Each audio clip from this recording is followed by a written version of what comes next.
जी सभी को। तो आज मैं आपको दिखाती हूँ कि फेशियल की स्टेप कैसे करते हैं। और कई लोगों को जैसे हेडेक हो जाता है, बहुत ज़्यादा मानसिक तनाव हो जाता है, वो या डिप्रेशन के हो जाते हैं, या माइग्रेन की शिकायत होती है, तो उसका फेशियल कैसे करना चाहिए। तो आप ध्यान से स्टेप देखो और वीडियो को पूरी देखना। तो गाइज बिल्कुल नॉर्मल हाथ से।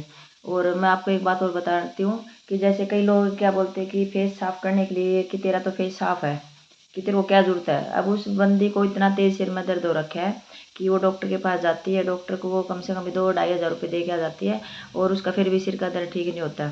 और जैसे उसका डिप्रेशन इतना ज़्यादा होता है, तो घर वाले को बोलते थे कि मैं फेशियल करवा लेती हूँ, या मतलब मैं मसाज वगैरह करवा लेती हूँ तो थोड़ा ठीक हो जाएगा। तो क्या बोलते हैं कि तू तो ठीक है, तू तो गोरी है, तेरे को क्या जरूरत है करवाने की। तो ये कोई ज़रूरी नहीं होता कि हम गोरे हैं तो ये हमें फेशियल करवाना चाहिए। गाइज फेशियल का मतलब क्या होता है, रिलैक्स होना, बॉडी रिलैक्स होना। और जैसे तनाव वगैरह होता है उसको रिलैक्स होता है वो। इससे कोई ज़रूरी नहीं होता कि हमें फेस मसाज करने से या फेशियल करवाने से हम गोरे ही होते हैं। कभी भी कलर चेंज नहीं होता फेशियल से कि हम सोचें कि हम काले हैं तो गोरे हो जाएंगे, ऐसे नहीं होता। हाँ, उसमें थोड़ी सी क्यूटनेस ज़रूर आ जाती है और अच्छा भी लगता है थोड़ा सा, लेकिन मेन मकसद क्या होता है इसका कि बॉडी रिलैक्स होना। तो आप मसाज करते हो तो मसाज का आप देखो कि कैसे मसाज करते हैं। तो बिल्कुल नॉर्मल हाथ से एक एक स्टेप के साथ मसाज करो। बंदे जिसका मसाज करें उसको नींद आ जाए। स्टेप ऐसे होता है मसाज कि उस बंदे को नींद आ जाए, बिल्कुल रिलैक्स। अब ये जो मेरी क्लाइंट है ये मेरे को बता रही है कि मेरे को सीटी स्कैन करवाने की नौबत आ गई थी, डॉक्टर ने मेरे को बोल दिया था कि बहुत ज़्यादा हेडेक था, लेकिन इसने मेरे से 3-4 फेशियल करवा लिए, और इसका जो फेस के ऊपर छाइयाँ भी काफ़ी थी, तो काफ़ी छाइयों में भी काफ़ी आराम हो गया, और इसका जो हेडेक था बिल्कुल ठीक हो चुका है। तो ऐसे ही गाइज होता है, ये नहीं होता कि हमें फेशियल करवा लिया, तू तो गोरी है, तू तो खराब हो जाएगा, तेरा तो फेस है। अब कई कस्टमर आके बोलते हैं कि एक बार करवाने के बाद हमें बार बार करवाना पड़ेगा। ऐसा कुछ भी नहीं है कि फेशियल हमने एक बार करवा लिया और हमें बार बार उसको करवाना पड़ेगा।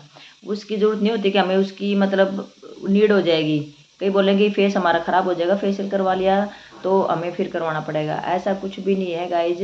फेशियल आप एक बार करवा लो, कोई ज़रूरी नहीं है कि आप दोबारा करवाओ, वो आपकी मर्जी है कि आप करवा सकते हो या नहीं करवा सकते। लेकिन आपकी बॉडी रिलैक्स जरूर होगी, आपको खुद को अच्छा लगेगा। आप बाहर जाते हो, दवाइयाँ खाते हो, उससे अच्छा कि आप अपनी बॉडी को रिलैक्स करो। फेस मसाज कराओ, बॉडी मसाज कराओ, हेड मसाज कराओ। इनसे क्या होता है कि हमारी बॉडी रिलैक्स होती है, और जो हमारे को दिक्कत होती है शरीर के अंदर, बॉडी के अंदर, वो हमारी काफ़ी हद तक ठीक हो जाती हैं चीज़ें। तो दवाइयों खाने से ये चीज़ें ठीक नहीं होती, लेकिन हम मसाज करवाने से हमारी जो बॉडी होती है वो रिलैक्स होने की वजह से हम ठीक हो जाते हैं। तो मसाज का तरीका होना चाहिए, ऐसे नहीं कि आप किसी से मसाज करवा लो। मसाज का भी एक तरीका होता है करवाने का, और तरीके से मसाज होएगी तो आपकी सब चीज़ें रिलैक्स होएंगी। तो गाइज आपको मेरी वीडियो कैसी लगी, पसंद आए तो लाइक एंड शेयर करना एंड सब्सक्राइब करना गाइज, और कमेंट करके ज़रूर बताना। और गाइज आप मिलते हैं अपन अगली